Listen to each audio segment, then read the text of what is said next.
There was a March for Life, and this is an anti-abortion event.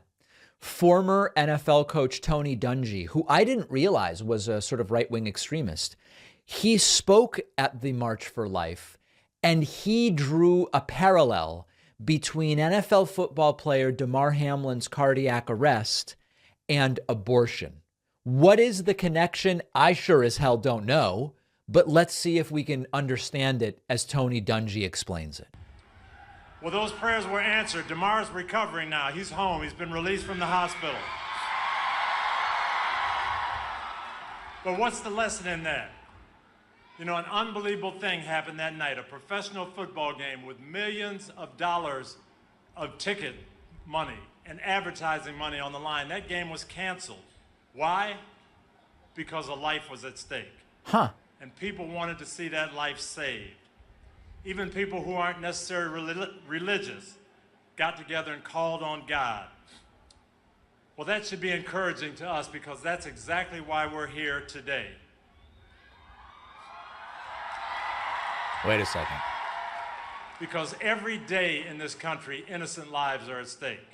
And the only difference is they don't belong to a famous athlete and they're not seen on national TV. But those lives are still important to God and in God's eyes.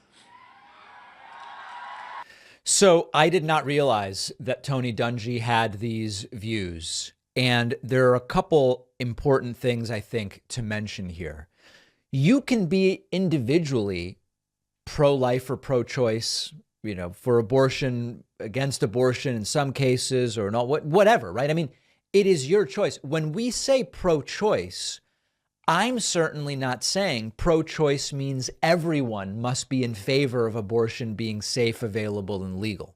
I'm saying it should be everyone's choice. If you or Tony Dungy or whoever is opposed to abortion, then I don't think anyone should force you or a mother or whoever to have an abortion. That's what when I say choice, I mean choice on both sides.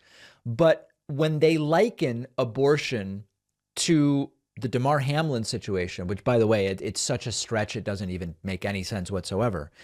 You are starting to go over into this extremely authoritarian perspective, which is it's no one's choice. Well, it's Tony Dungy's choice that no one else be able to decide for themselves what the right decision is.